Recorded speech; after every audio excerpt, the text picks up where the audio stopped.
nggak berani, soalnya ada sedikit trauma yang membekas. Soalnya stand up di PNS itu susah teman-teman, bener-bener susah.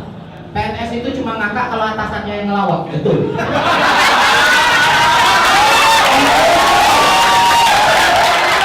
Jadi SMP 2016 saya ikut, nanti tulus tuh, ternyata pecah bro, keren gitu kan. Nilai saya 800, nilai peringkat 2 150 something. Jadi waktu bercanda, di situ sedikit ada letupan ambisi ternyata. Jajal bakat gue di stand up, selamat tinggal PNS. Kalau kalian lihat cowok makan siang itu rata-rata minusnya sudut, coba lihat sudut situ, cowok semua itu. Sudut berjejer, yang diomongin jarum jam 9 lu cakep bro.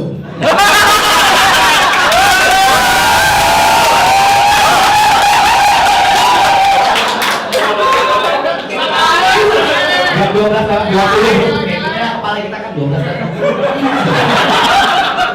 Kalau cewek, ini lebih unik sebenarnya. Cewek itu kalau makan siang bukan nutrisi yang dicari, tapi yang super gibah sebenarnya.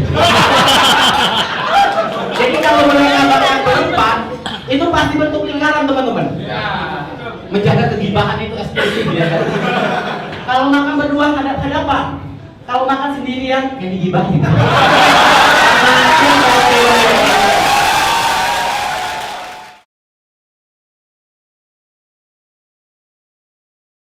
Hadirin hadirat sekalian, selamat datang di acara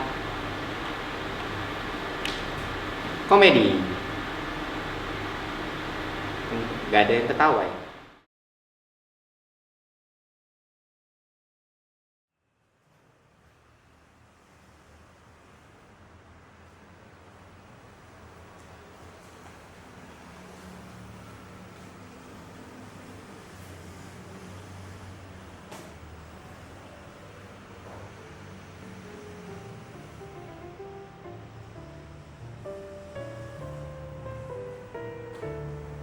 Gue bisa bilang ke kalian, perasaan melakukan stand up komedi dan mendapatkan respon yang positif rasanya persis kayak tarikan rokok pertama setelah melahap semangkok bakso pedas, Pak.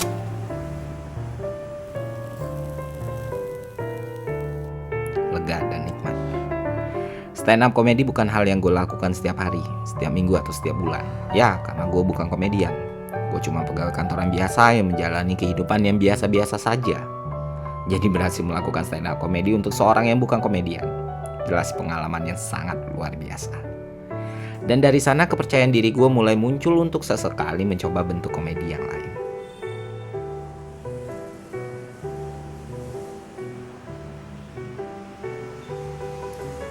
Biar lebih menggelegar, kita bikin cerita juga. Oh iya, biaya bersalin. Kita bilang biaya bersalin sangat mahal, sampai 150 juta. Goblok itu anak atau Avanza sih? Mereka pasti takut. Nah terus, Bang Jo, katanya mau jadi presiden? Katanya. Lu ganteng iya bang, pintar iya, berwibawa iya.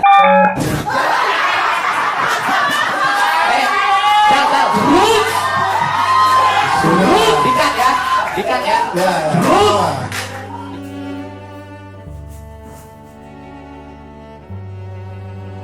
Satu hal yang gue pahami tentang komedi, jika hidup adalah sebuah aksi reaksi, maka tawa dan komedi tak ubahnya onani dan ejakulasi.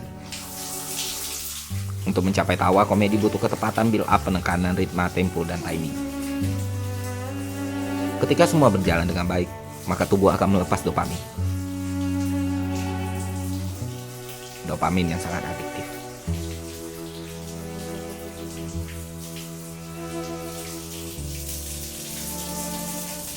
...2012 gue terjun di YouTube. Gue sangkatan sama Reza Arab, sama Skinny, sama Chandra. Tapi beda nasib. Mereka kaya, sekarang di balik layar. Facebooker dibeli apa bang saya emang? Iya dibeli. Itu ada baca aku di sini. Gue Rizky Nur. Gue Miko Banggayo. Welcome to Asal-asal Production. Mungkin karena gue sering nongkrong kali ya. Dan itu pasti banyak kan bercanda-bercandaan tongkrongan, terus gue bawa ke video juga, kayak di reunion kadang beberapa jokes-jokes yang gue lemparin dari tongkrongan. Cuman lebih kayak komedi satir ya, sekarang lebih sebutnya. Ada yang sarkas, satir, macam-macam lah jenis komedi. Cuman apapun itu yang penting orang enjoy aja sih nontonnya. Halo Pak Chen, iya Chen. Dikirim Pak Chen hari ini, iya. Nanti bos saya yang tanda tangan quotation-nya semua oke. Lu nggak kerja? Kerja! Woi, teman-teman gua kerja nih. Project gua tembus 1M. Cuan! Nah, ketika ngejilat itu adalah momen yang paling baik agar lu terlihat sama bos lu gitu. Pagi, Bos. Miko. Belum nyala goblok. Ya, gue ngerasa dapat kepuasan aja sih ketika orang puas nonton gue gitu loh, lucu nih, seneng, ketawa. Ya mereka, ya gue dari gue nya sendiri mungkin dapat efek dopamin tadi lah. Rasa pengen lagi tuh selalu ada sih. Bohong, bullshit kalau lu bilang gue udah cukup dengan satu komedi enggak.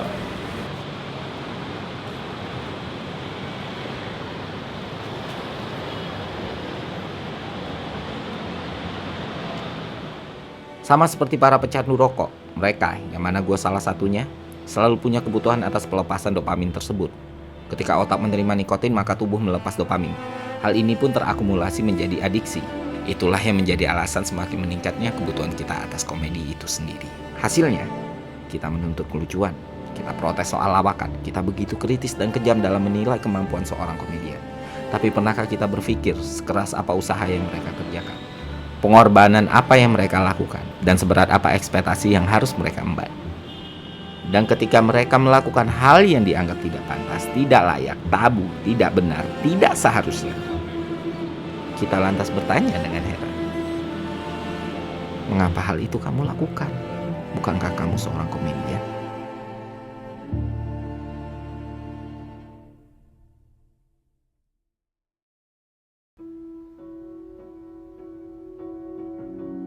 Komedi lahir dari keresahan. Mungkin lu semua udah pernah denger ini. Nggak salah, karena begitulah adanya. Tapi kalau kita bicara spektrum yang lebih luas, maka kita akan menemukan alasan dan tujuan komedi yang beragam. Ada yang berkomedi untuk membahagiakan dirinya sendiri, ada yang berkomedi untuk membahagiakan orang lain, ada yang berkomedi untuk bercinta, ada juga yang berkomedi untuk bersuara. Ada yang menjadikan komedi sebagai wujud kepasrahan, ada juga yang menjadikan komedi sebagai bentuk perlawanan. Tapi ini kan maksudnya stand up spesial ya. Masa gua kasih tahun 2015 semua? Enggak dong. Ada yang 2013. Robot mau materi robot. Botol mau botol. Waktu itu ingat banget SMP, pelajaran matematika, gurunya killer parah. Terus ketua kelasnya adalah keras gua, orang yang gua suka. Terus dia melakukan kesalahan sehingga canggung karena anak-anak takut sama guru matematika itu. Dan gue bisa mencairkan suasana dengan celetukan gue.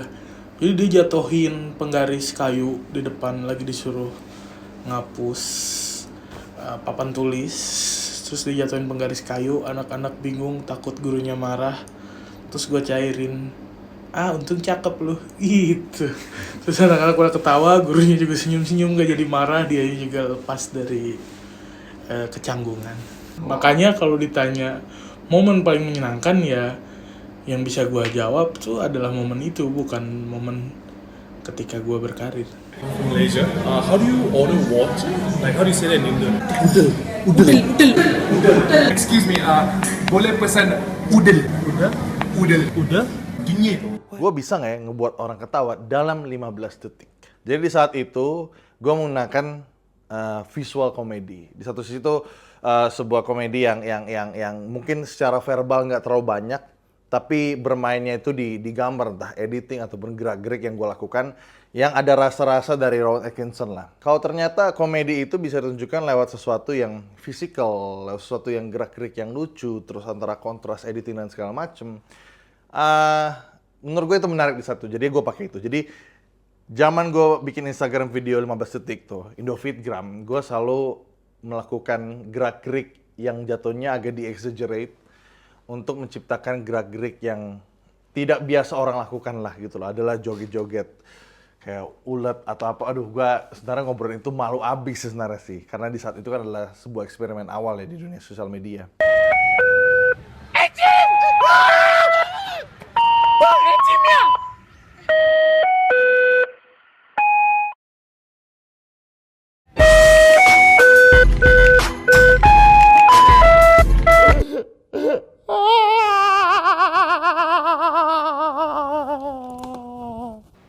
yang tidak punya kekuatan tapi mau mengkritik, itu dia bisa lakuin lewat komedi kan. Gua belum punya power bener untuk ngelawan diri gua sendiri.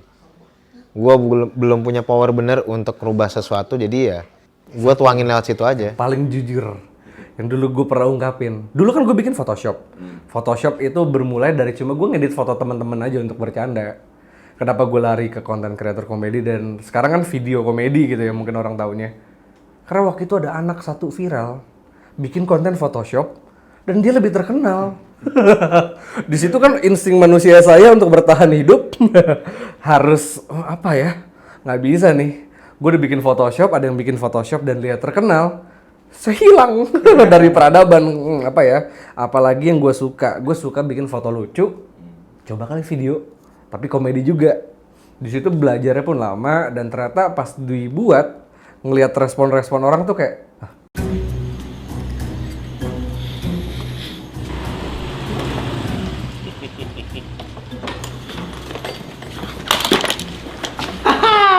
Abis lu Is. Taruhan pemegang MU. Mana lu Is? Astaga kunci.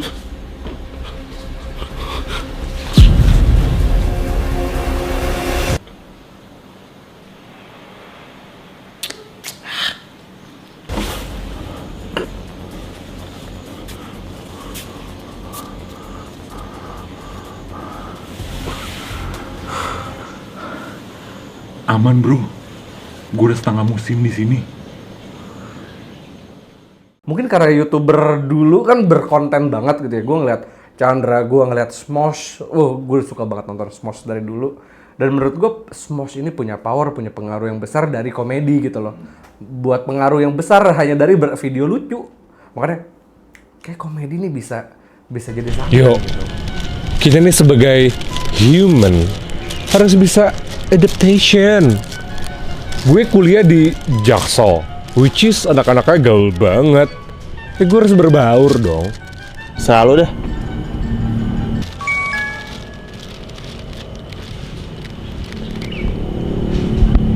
Tugas kita besok kan deadline-nya. Pokoknya malam kita kerjain ya. Iya. Sans. Woi, Is, izinkan aku. Ayolah, buruan. Let's go.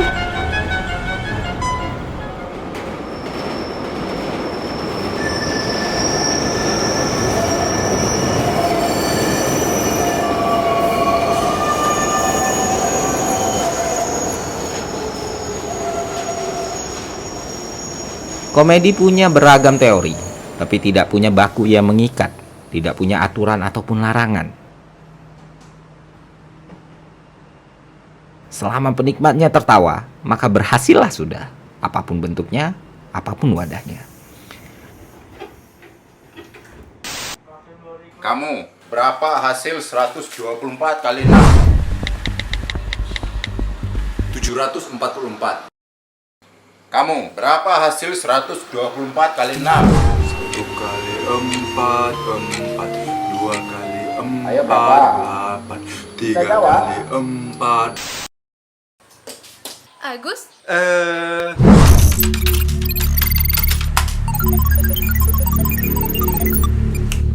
Novita? Hai. Hai Ryan. Lagi nih perempuan.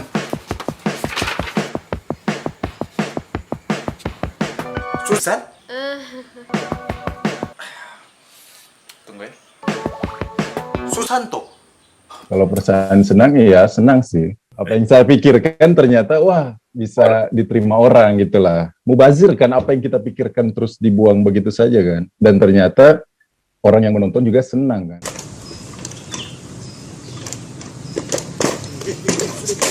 Itu zaman fine itu. Ide biasanya kan saya catat. Kalau yang itu, ide yang hari itu juga. Kebanyakan ide saya itu dari sesuatu yang saya dapat secara tidak sengaja gitu, bukan saya cari. Makanya susah kayak saya kalau kayak mau brainstorming atau gimana gitu, atau disuruh cari konten hari ini juga buat brand ini. Aduh, susah saya bro.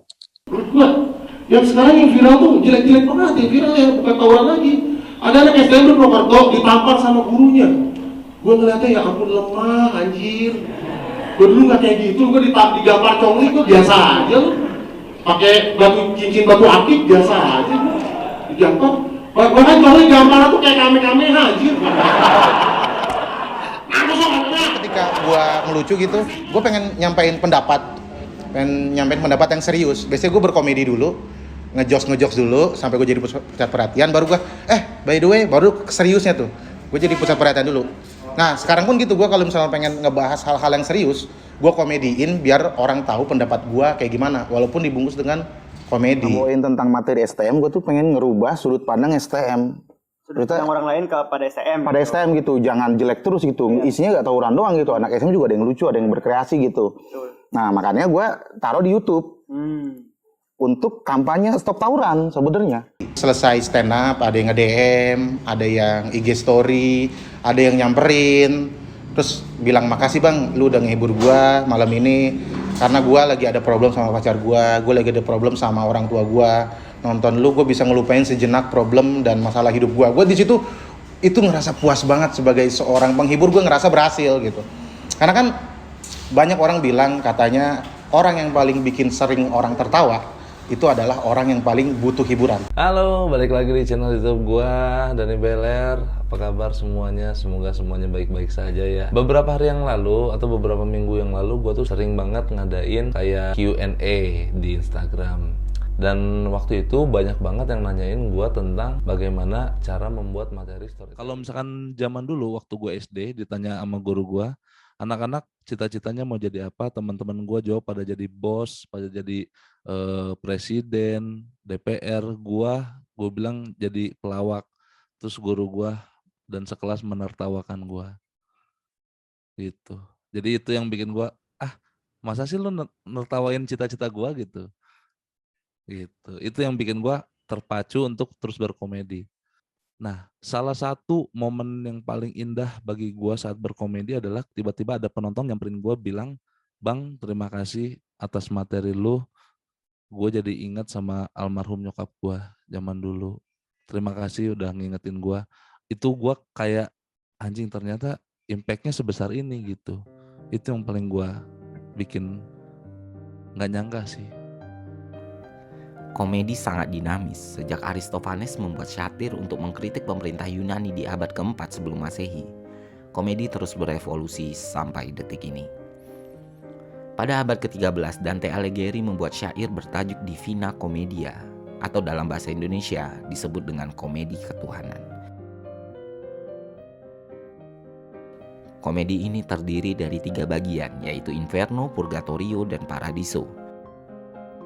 Pada abad ke-15, sastrawan besar Inggris William Shakespeare menulis 17 naskah komedi yang telah pentas ribuan kali di seluruh penjuru negeri.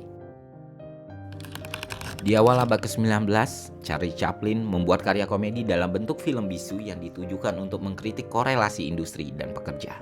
Tahun 70-an sampai 90-an, Indonesia punya warkop DKI yang legendaris. Mereka mengkritik pemerintahan Orde Baru yang represif melalui media komedia yang mereka buat.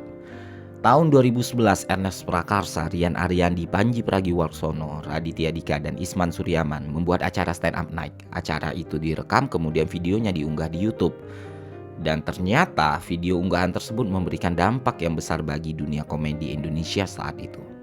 Stand up komedi yang awalnya tidak terlalu familiar menjadi hiburan baru yang dinikmati masyarakat Indonesia. Pergerakan dan perubahan ini membuktikan bahwa relevansi telah menjadi nadi dalam komedi itu sendiri. Begitulah komedi. Agar bisa bertahan, komedian harus tetap relevan. Mereka hanya punya 2 pilihan, beradaptasi atau mati di telan zaman. Komedi sangat subjektif. Tertawa atau tidaknya seseorang atas sebuah humor adalah kedaulatan yang tidak boleh dicampuri. Subjektivitas inilah yang membuat komedian terus berada dalam ketidakpastian. Tidak akan ada yang bisa menjamin materi yang mereka bawakan akan diterima oleh para penikmatnya. Bahkan komedian terlucu di dunia sekalipun tidak akan mampu membuat tertawa semua orang. Relevansi dan subjektivitas membuat para pelaku komedi harus terus berada dalam tingkat keseriusan yang tinggi. Karena untuk bercanda, lu gak boleh main-main.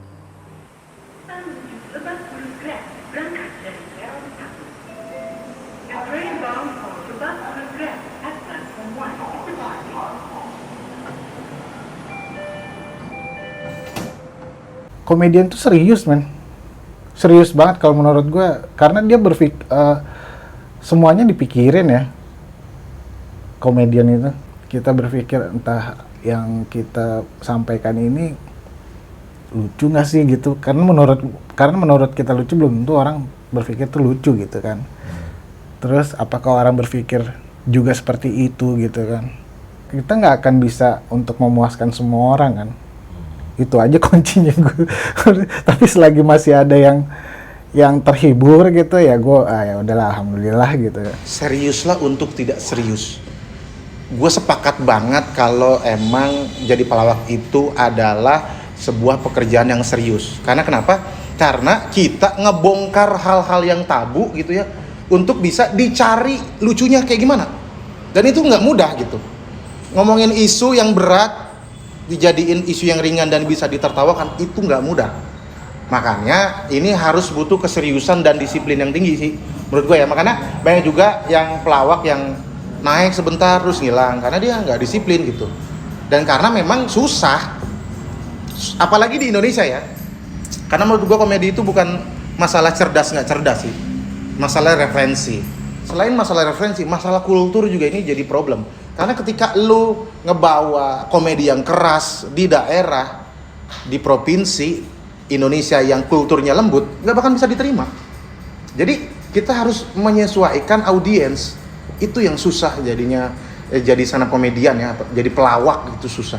Dan harus dirubah-rubah terus kan. Karena komedi itu kan relatif. Lu nggak bisa bikin komedi untuk semuanya, lu bisa hanya bikin komedi untuk orang yang lu tujukan gitu loh. Lu mau bikin komedi ini untuk siapa? Untuk A, K, B, K, atau C, K. Tidak ada komedian dimanapun yang sukses tanpa memikirkan komedinya. Karena kalau mereka bisa secara spontan gitu berkomedi di media manapun dan mereka berhasil, itu berarti diri dia sendiri udah seperti itu, which is itulah the perfect comedian. Masalahnya nggak ada. Ini khawatir gue nih, nanti kalau pas tampil pecah apa enggak ya, penonton terhibur apa enggak ya. Tapi di luar semua itu ada fase kita nggak lucunya di atas panggung dan kita harus dibayar. Itu menurut gue nggak begitu sedih. Tapi yang sedih itu adalah ketika suasana hati lu nggak mau menghibur, tapi lu dituntut profesional untuk tetap menghibur. Itu yang menurut gue kayak, anjing kok gini ya nyari duit gitu.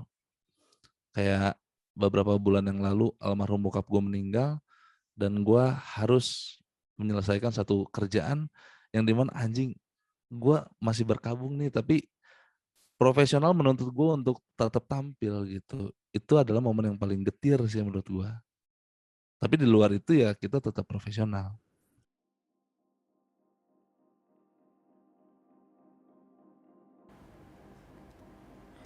Seorang barista yang handal meracik kopi ketika pergi ke warung makan dan memesan es teh manis tidak akan menimbulkan pertanyaan dan cacian orang. Tapi komedian, mereka harus menghadapi situasi yang berbeda, Pak. Bakat dan keterampilan mereka dalam mengundang tawa tak jarang malah membuat mereka menderita. Menderita karena tidak dipandang sebagaimana manusia seutuhnya. Menghadapi ekspektasi dan relevansi, situasi ini membuat profesi komedian semakin sulit untuk ditekuni. Beberapa dapat mengatasinya dengan baik, beberapa mungkin tidak terlalu baik. Inilah mengapa komedian begitu dekat dengan situasi yang depresif.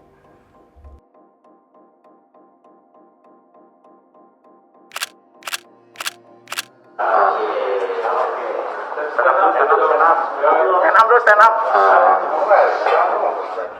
Kita sudah tidak dianggap sebagai manusia seutuhnya ketika kita sedih, terus outputnya adalah sajak atau puisi. Orang nganggap udah nggak komedian lagi, bang. Atau gue manusia yang berkomedi tapi juga bisa sedih. Nah ketika sedih itu adalah output yang gue keluarkan, dan ketika gue mengeluarkan output yang seperti itu, ekspektasi orang-orang itu membunuh gue gitu. Jadi kayak Nggak boleh, lu tuh bolehnya lucu doang. Fuck man, gue masih manusia utuh yang bisa nangis, yang bisa bijaksana, yang ya bisa ketawa juga sama kelucuan yang terjadi tanpa disengaja, bukan konsep komedi gitu loh. Jadi komedian juga manusia sih kalau buat gue. Jadi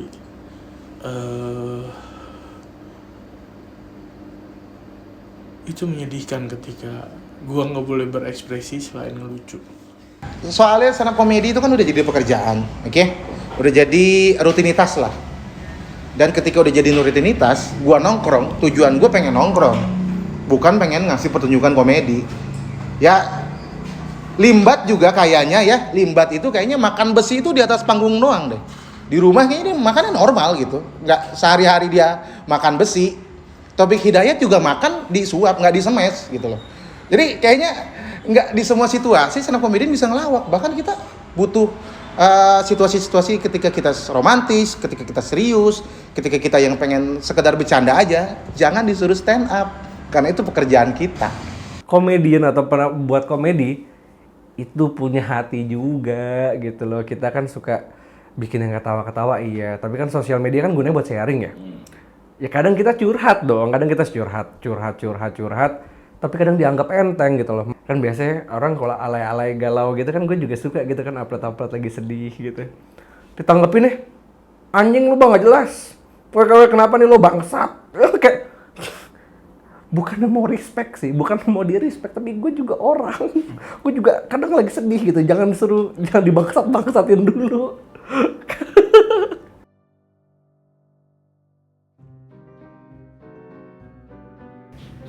Humor adalah sublimasi dari ketidaksesuaian konsep dan realitas. Dia muncul dari bentuk disparitas tentang apa yang diharapkan dan apa yang terjadi.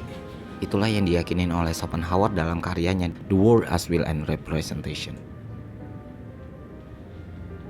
Dan saat kita gali lebih dalam, jelas pendapat Schopenhauer ini tidak bisa kita abaikan. Belum manusia bebas saya, bro. Kalau manusia bebas kan sudah berhasil menunduki perasaannya. Kayak kata Schopenhauer tuh, kehendak. Saya masih terjebak dalam kehendak saya sendiri, keinginan. Si Schopenhauer kan ngomong gini, dia manusia katanya bebas ketika kita berhasil keluar dari kehendak kita kan. Semakin banyak keinginan, semakin banyak penderitaan ketika kita tidak punya keinginan, karena keinginan itu ada sumber penderitaan katanya. Sejarah mencatat banyak komedian yang mengalami gangguan mental dan depresi. Sebut saja Chris Farley dan Greg Giraldo yang overdosis karena narkoba, Richard Jeni yang menembak kepalanya sendiri, dan yang paling kita ingat, peristiwa meninggalnya Robin Williams. If you're that depressed, reach out to someone. And remember, suicide is a permanent solution to temporary problems. Karena pertama kali gua kena anxiety itu adalah hari dimana Robin Williams meninggal. Yang gua pikirin adalah gini, itu adalah orang yang seumur hidupnya 80% dia main film komedi atau film yang menghibur orang, film yang ngasih motivasi orang-orang untuk ya berumah tangga yang baik, jadi orang tua atau figur ayah yang baik. Tapi ternyata di kehidupan nyatanya nggak seperti itu. Dia punya masalah dengan dirinya sendiri, dia nggak bisa berhenti dengan alkohol, dia kan ada masalah alkoholik, dan akhirnya bam. Apa artinya gue juga? Gue langsung mikir kayak dia sebagai Robbie Williams-nya aja, gue ini ngomong soto ya, itu aja nggak bisa melawan sisi gelapnya dia, apalagi gua. Di Indonesia hal serupa juga terjadi. Dari zaman dulu sampai sekarang, banyak komedian yang depresi dan mencari distraksi pada obat-obatan terlarang. Mengapa hal ini terjadi kepada komedian?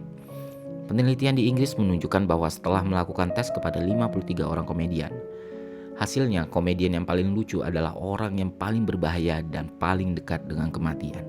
Fenomena ini dikenal dengan nama sad clown paradox.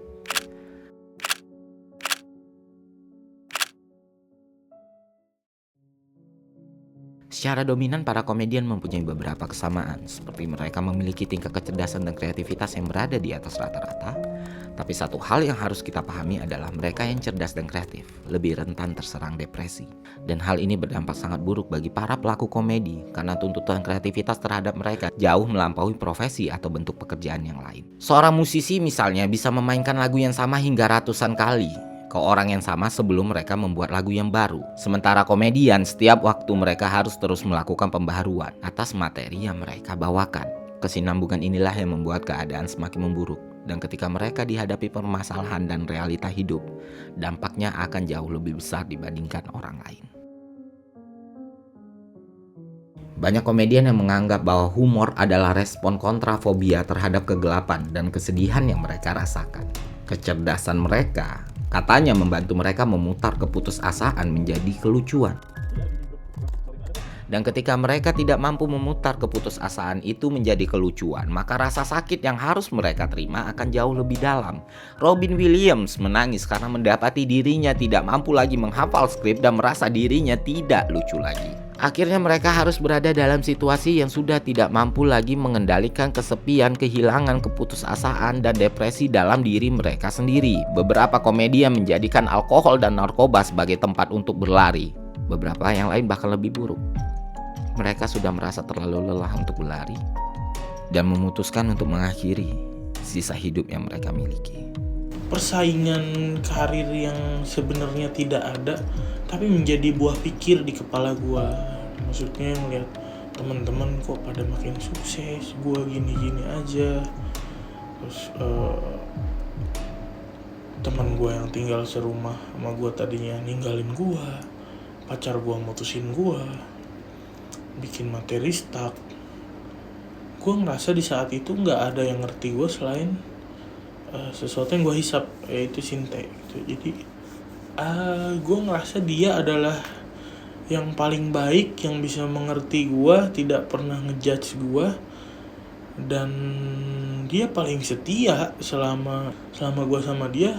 Dia nggak pernah bikin gue bete kayak teman baik gue gitu. Karena teman baik gue bahkan kadang ada protesnya, kadang ada ceramahnya gitu. Bahkan pacar gue kadang ada nyebelinnya. Sinte nggak ada. Dunia nggak butuh gue hilang juga dunia tetap jalan. Ternyata gue nggak sepenting itu. Ternyata gue nggak ditungguin sama dunia. Kayak gue lagi jatuh, ya dunia tetap berputar. Gue lagi break, ya dunia nggak nungguin gue. Talent baru terus muncul. Gue yang karirnya ketinggalan sama yang lain tuh makin melorot. Gue makin terperosok jauh dalam. Kalau gue nggak nyintai, seenggaknya gue masih bisa kejar pelan-pelan. Begitu gue nyintai, gue nggak ngelakuin apapun. Beberapa tahun gue kerja, itu kerja cuma benar-benar buat Sinte. Gue tidak bersosialisasi lagi setelah kelar syuting. Gue tidak ngobrol lagi setelah kelar acara. Gue makin jauh dari mengerti manusia. Lu menyesali itu sekarang? Iya. Di banyak tempat gue bilang gue gak nyesel. Tapi itu setelah gue memulai hubungan lagi sama orang-orang, sama pacar gue,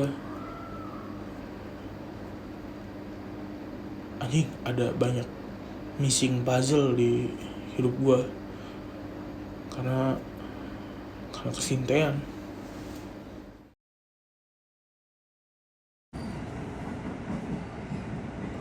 Apa hal paling mudah yang bisa dilakukan oleh seorang manusia? Ya, menghakimi sesuatu. Dan kita tidak perlu bakat atau keterampilan untuk melakukan itu. Jelas yang namanya suicide dan narkoba bukanlah sesuatu yang dapat dibenarkan. Tapi mari kita lihat konteks yang lebih dalam. Ketika ada suatu masalah, kita akan sangat sigap untuk mencari tahu siapa pelakunya, kapan, di mana, apa. Tapi kenapa kita tidak sesekali coba untuk memahami mengapa itu terjadi?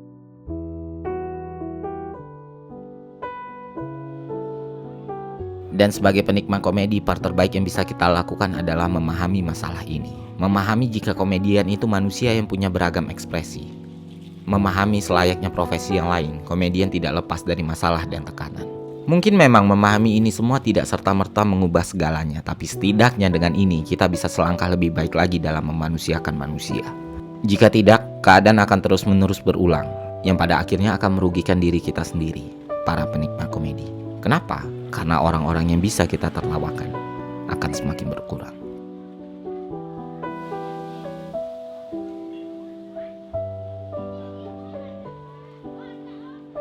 Sekian dari gue, semoga dokumenter ini bermanfaat. Sampai jumpa di konten selanjutnya. See ya.